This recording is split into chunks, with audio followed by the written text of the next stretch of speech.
You can't be too careful when you go on cruise ships. You may end up going through a storm.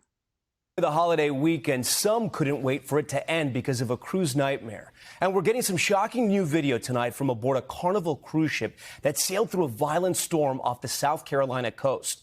It got battered by ferocious winds and waves, leaving passengers anxious and outraged. Steve Patterson with the video and this story.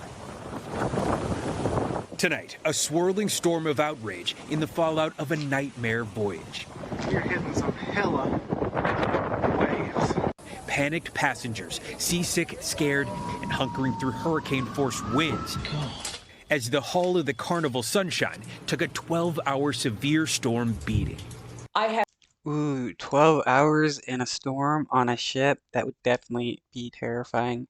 I'm curious if I'm assuming that the storm wasn't one that they could just easily avoid it and had to go through it. I've never been so scared. Passengers on board say most of the 5-day round-trip Bahama journey was a breeze until Friday afternoon as the ship headed back to port in South Carolina. Passenger Sharon Tutrone says it felt like the captain cruised directly into the eye of a major developing storm. There's no way around this one. We went directly into that storm and sailed through it. And starting at 7 p.m., the sea turned violent. It sounded like the ship split in two.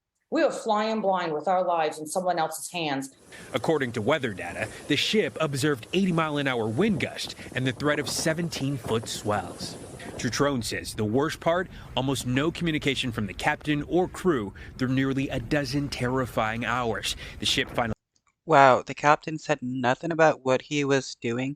That's crazy. Because yeah, when you do get on a ship, you're putting your life in the hands of the ship captain, and he's responsible for you. The fact that he didn't give any updates whatsoever would definitely be more terrifying than anything else. docking in Charleston Saturday night, some 9 hours after it was scheduled. All we wanted was, hey, it's going to be okay. I know it's rough, and we didn't get any of that. Carnival saying in a statement, "We appreciate the patience and understanding of all of our guests. Carnival Sunshine is now sailing on its next cruise."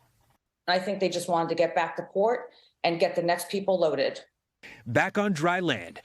I mean, well, they are all about profit, and getting back to dry land and more people on means more money for them.